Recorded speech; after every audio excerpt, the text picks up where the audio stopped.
bring Greg Hall in from Alligator Energy. Greg is the CEO and Managing Director. Alligator Energy is not yet in production. They are developing a project in South Australia called the Samphire project. And you just heard from Duncan all around Honeymoon and Boss. Samphire has some of the same sort of characteristics as Honeymoon. It's going to be an ISR operation, and Greg's going to be doing some pretty intensive field trials of the recoveries before bringing this project to market. But Greg, over to you. If you wouldn't mind sharing your screen, if you've got some slides, and look forward to hearing the update on Alligator. Thank you very much, Andrew, and I apologise to Shaw and Partners for my delay, inadvertently as it was, but thank you for rearranging, and also apologise to your listeners who are online. Look, thank you for the opportunity to talk. I'm assuming you can share see the screen okay? That should be good. Alligator Energy is advancing its Samphire Uranium project into a field recovery trial. I'll talk about that. We are doing expansion to the resource. I'll talk a bit about that. We've got a very good footprint for a potential future resource. We've got good scoping economics, and we're well cashed up. Along with that, we have made a recent discovery at our Big Lake Uranium project in the north of South Australia, which I'll mention briefly through this presentation. In terms of where we are, we have a lot of liquidity, a lot of shares on issue, because one of the players that have come through the doldrum days from the late 2010s through to where we are now. But we have been on a good path in terms of acquisition of projects, expansion of projects, but also some exploration success. And we're progressing that well. I'll talk about the team a little bit as we get into the project going forward. Our main project, the Samphire Uranium project, comprises two deposits, one deposit, one prospect, we'll call it, because it's not currently JORC compliant. Plumbush and Blackbush, that's in the Whyalla area of South Australia. You can see the location of Honeymoon and Goulds Dam that Duncan was just talking about, the Beverley 4 Mile complex up here, and our Big Lake project in the Cooper Basin to the north. And a closer view of the Whyalla town, 20 kilometres south, our main Blackbush deposit. We have a full parcel agreement over the Blackbush deposit through to production. We're negotiating to get onto the ground for Plumbush drilling. We have already been on there for geophysics with the parcellers, so we're continuing that discussions. A full NTMA for Indigenous clearances and cultural heritage clearances. We've done 3 of them for our drilling so far through this area. The beauty of the project is it's 20 kilometres from a regional centre, which is a workforce source, but along with that, we don't have to build extensive power lines and water lines, 25-kilometre power line and water line. We have a local workforce. We've already got local employees. We have a regional basis there, a yard and an office in the town of Whyalla that we can work from with a 20-minute to 30-minute drive out to the site. We have just under a 20 million pound JORC compliant resource, which you would have seen from many of the presentations, is an economic starting project. Many projects, such as Beverley, such as the original Boss project, they all started with around this level of resource and expanded it from there. The beauty of a low capital process like ISR is you can start with an economic project and expand it as you work and as you get in production. We have really done a lot of work on making sure we've got an expandable exploration target going forward, and I'll talk briefly about that and show that. The scoping study in December 23 has got 30 to 35% contingency in it, even though it's only 131 million capital, and that's a real example of the jurisdiction location adjacent to Whyalla. A good payback going with that. Our pilot plant is fully fabricated and already in our yard up at Whyalla, awaiting the final approvals to get onto the site and construct, and I'll talk about that. We're doing a massive amount of work in stakeholder engagement. We've been doing it so far. We're now putting a bit more horsepower into this team as we move through a field recovery trial into feasibility and then into mining lease approvals late next year. Most people are familiar with the ISR mining process. The system we have is a layer of compacted sands only 80 metres deep, so it's quite shallow. They're very permeable, they're very porous. We've taken a big series of 14 to 15 cores out of this ground, done all the bench scale testing we required to really get the first initial parameters for the project, and that helped us do the scoping study, and that's helped us design the field recovery trial plant with 3 rings planned to operate to really firm up not just the pregnant liquor solution qualities that are going to come out, test the RO plant, lowering the salinity of the water, not to potable level, but just to a salinity where the IX columns work well, bringing that up and through the IX plant and into a clean eluate solution. So that's the test work we're going to be doing. The scoping study that we updated in December 23 with an increased production rate of 1.2 million pounds per annum, 130 million capex, as I mentioned, a good NPV at $75 uranium price, and all-in sustaining in the low to mid 30s. And so we think this is a realistic level.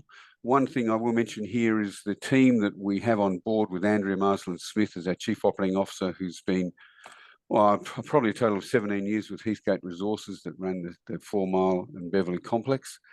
She was instrumental in discovering 4 Mile, bringing it through into wellfield production.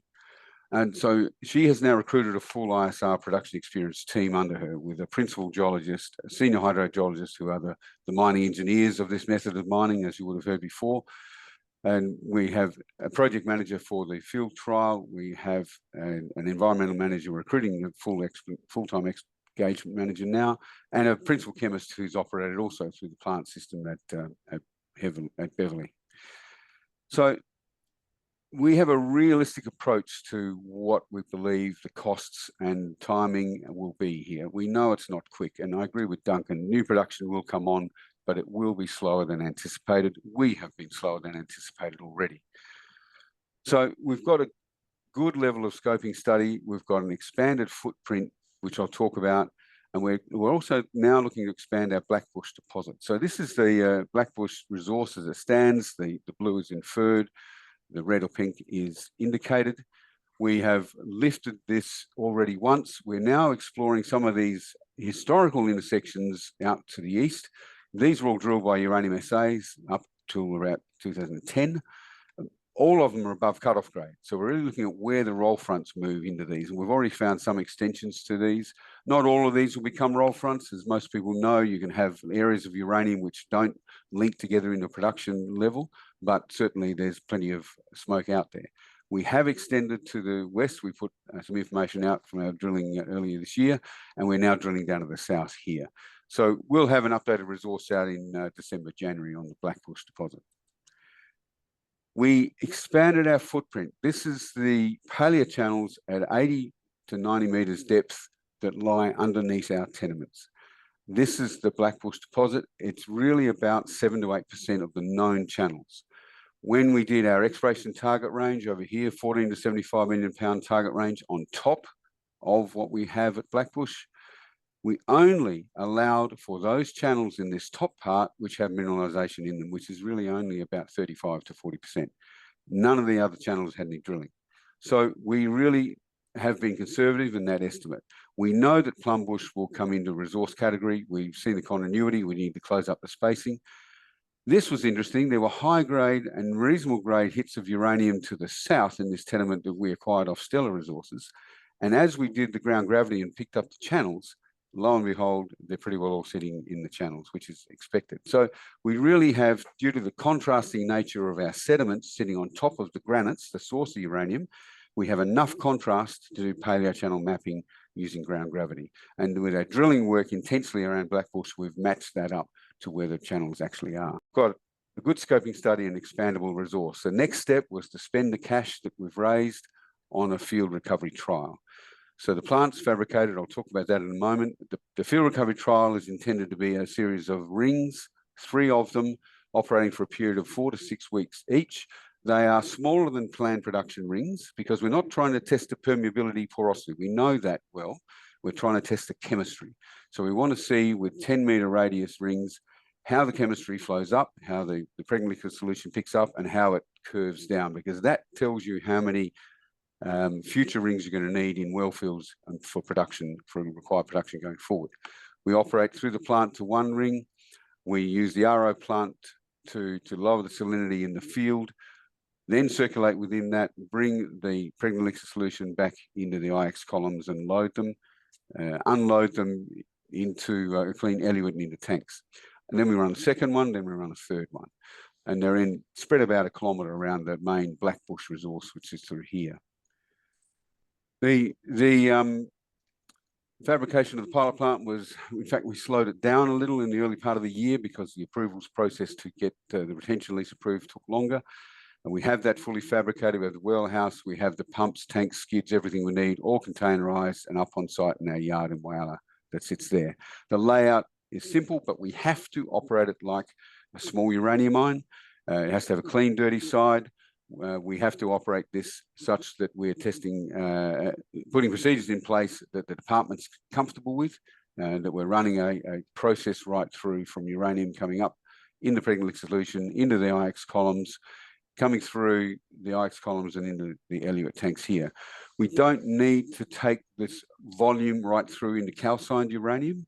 That sort of portion of the plant is generally more standardized. You have to tailor it a little bit, but it's generally more standardized. We can take drums of this liquid to ANSTO and create the 1 kilogram samples, multiple samples we'll need for converter accounts, for them to test the product and make sure it's viable to go through their converters. And we have to have this as a pretty schmick looking plant. This will be visible. We will be bringing visitors out every week. We'll bring investors here. We'll bring potential future customers. A lot of people from Whyalla, while there's been a lot of visitors to our site already from the Whyalla Council and surrounding area, we'll bring a lot more out during the running of this. So timeline for this, and we have had, since we put in the full response document in March, we've had 3 requests for information from the department, requesting additional information to do with the operation of the plant, in particular the hydrogeology. And this is a new area. There hasn't been this style of mining in this area. It's a hypersaline groundwater at 40,000 salts. How we work that and how we handle it and make sure that we don't add to the groundwater and distract from the groundwater. How it naturally attenuates is a very important point that they've been focusing on. Now, that's been well proven in existing mines, but we have to model that and then show how we're going to prove that model, and then show how we're going to track the monitoring in the years after that to show that we're matching the attenuation model so groundwater returns to its original state. So that's been the key request for information. The last lot of those was in June. We provided that information in July, August, had some meetings, and now they have everything they need, we understand. But I will suggest that we would anticipate the approval in the coming month or so, such that we can be getting the operating plan approved and be on the ground. But it has slipped substantially from when we were hoping to have this underway to be now in the first part of 2025. We'll be constructing, operating the field recovery trial through from around February to May. So the steps beyond this, we really need to get this underway. This feeds in all the operating parameters into the feasibility study that we need to undertake. We'll be going out for expressions of interest for groups to run that feasibility study. While we have a good level of horsepower in our team, that will give the right oversight going forward, but we do need some horsepower on groups that are familiar with liquid tank pump type plants and to use them to help do the feasibility study. We need the full field design, wellfield design and the plant design to go into the mining lease application, which is logically going to be in the second half of next year. It will be 2 years to get this mine approved at least through a mining lease application. And that's because South Australia, while it's approved 5 uranium mines, all of which are operating, they still will take that 2-year period to make sure this is approved in the appropriate manner and has all the right public opportunity to review. So we are not anticipating to be constructing on the ground before 2028 and then commissioning production through 29 is the likely outcome. Now, we haven't been definitive and put that into a timeline in these presentations very often because these things do take longer, as Duncan well said. A quick snapshot of our Big Lake discovery. This is the area where we are, up on the Cooper Basin. The same sediments that host the Honeymoon, Beverley, 4 Mile projects extend right over the Cooper Basin, the Namba Formation, the Eyre Formation, and followed underneath by Cretaceous, Winton. And we have those in this area. We picked up these tenements quite early on. With this one, we acquired from 2 geologists who put this scenario together. And in our first drilling that we undertook this year, it took a couple of years to get the agreement with Indigenous people, the Yandrawanda Yarawaka people had not done uranium agreement before, so we wanted to make sure that they were very familiar with what we're doing. It was delayed a bit by COVID, then getting their people together to go through it. But nonetheless, we have that in place. We've done the clearances we need. We did this first drilling, and we discovered 20 meters of paleochannel sands, thicknesses up to 20 meters of paleochannel sands with consistent grades through them. And if you look at a grade tonnage thickness here, it is getting towards the level of cutoff of Samphire in our first drilling program, which is quite impressive. Now, they are low grades at the moment, but we can drill plenty of places at Samphire and hit low grades. So this means we're in the right chemistry, we're in the right paleochannel systems, which we tried to depict from public seismic data, and now we're going to be drilling to depict them more. So our next steps here are to do some rotary mud drilling rather than air core drilling, get the right probes, PFN tools and things down them in a second drilling program, as well as expand this footprint around this area to the south in particular. And it's helped us determine there might be 2 or 3 other depicted areas which we want to drill as well. So we'll do a combination of rotary mud and air core drilling to take this project forward. We're doing an additional clearance with the YY people in late October, early November, and be drilling in March next year. We do a massive amount of stakeholder engagement work. We are expanding our work in this area. I cannot emphasize this enough for new mining operations in particular that are starting up. While there's a familiarity with resources industry in the Whyalla, Port Augusta region, there's a lot of generations there that have not much to do with resources. So we still do a lot of work with that engagement, and we'll go wider with the mining lease approval. So I think, Andrew, I'm happy to leave that there and have any comments or questions from you. Yeah, terrific. Thank you, Greg. It's a really good overview. I get maybe a technical question around the Samphire deposit. You did mention that it's got quite saline groundwater conditions, and we heard from Duncan with the Honeymoon project that that was an issue historically with that mine, and part of what they had to do was put in a new water treatment plant to get essentially potable water. Is that an issue that you are contemplating with Samphire, and do you have to treat the water extensively for this the recoveries to work? Yeah, we need to do the same thing. So essentially, we'll take our water from 40,000 salts down about 12 to 15,000 salts, so not potable, and you need to get it to a level where the salt-tolerant resins work effectively, and so you've got an efficiency through the IX columns. The uranium itself leaches even from that hypersaline water with the right lixiviants, and we've tested that, or ANSTO's tested that on our behalf with the cores, and we know that we'll get the leaching happening even in the high saline water. But it's really to make sure you don't have salt loading up the resins in preference to uranium. And the key thing about that balance of how much do you lower the salinity versus how many IX columns do you need, it's a capital versus operating cost question. So we've done enough test work at a bench scale to say this is what we think, 3 IX columns of this size for this pilot trial, and that will tell us then, okay, now we're going to need 2 more IX columns, or we're going to need to lower the salinity a little more. But between 12 to 15,000 salts to kick off with, and make sure that field or the rings you're operating in are at that salinity level prior to starting the circulation of the fluids. So that is part of the test work, yes. Yeah, great. And I guess that's what the field recovery trials are going to help you understand. And so I think you told us that they're kicking off now in February next year. They'll run till May. When do you think we'll first sort of get the results from those trials?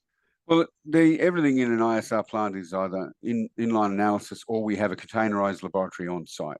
So once we get the first running of this of the first ring running, and we get the RO plant preconditioning the ground, get the fluids going, get that ring running, then we'll know within a month to 6 weeks after that our initial results.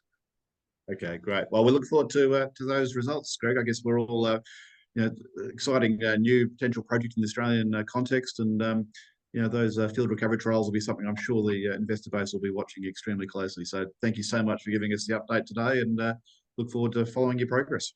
Thank you very much, Andrew, and thanks to everyone. Bye. Cheers, Greg.